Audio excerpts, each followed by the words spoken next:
आज के हमारे सत्संग का विषय है गुरु महिमा और श्री रामचरितमानस से बालकांड। हमने श्री रामचरितमानस के मंगलाचरण को समझा। अब हम आगे बढ़ते हैं, जहां तुलसीदास जी कथा आरंभ करने से पहले अपने गुरु के चरणों की महिमा का वर्णन करते हैं। कहते हैं, गुरु की कृपा वह ज्योति है जिससे राम कथा का वास्तविक रस हृदय में उतरता है। श्री गुरु चरण सरोज रज निज मन मुकुर सुधारी, वर्णौ रघुवर विमल जशु जो दायकु फल चारी। मैं अपने गुरु के चरणों की धूल को हृदय के दर्पण पर लगाकर अपने मन को निर्मल करता हूँ।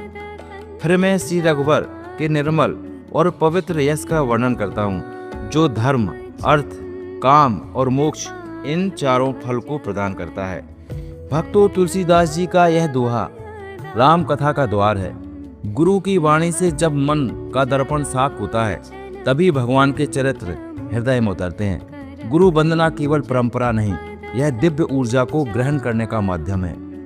बुद्धिहीन तनु जान के सुमिरो पवन कुमार, बल बुद्धि विद्या देहु मोहि हरहु कलेश विकार। अपनी बुद्धि की अल्पता को जानकर मैं पवन पुत्र हनुमान का स्मरण करता हूँ। हे प्रभु, मुझे बल, बुद्धि और विद्या दीजिए और मेरे दुख तथा विकारों को नष्ट कर दीजिए।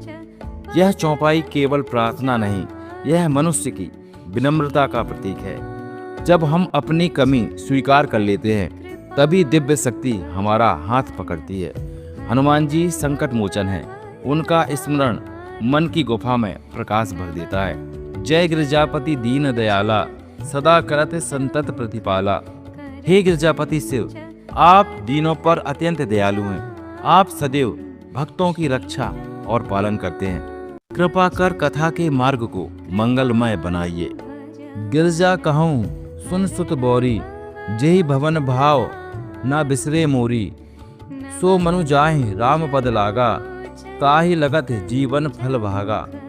हे पार्वती, सुनो, मैं तुम्हें एक रहस्य बताता हूँ। जिस घर में राम का स्मरण नहीं होता, वह घर जैसे जीवित होकर भी निर्जीव है, और जिसका मन राम के चरणों में लगा रहता है, वह वास्तव में इस जन्म का श्रेष्ठ फल पाता है।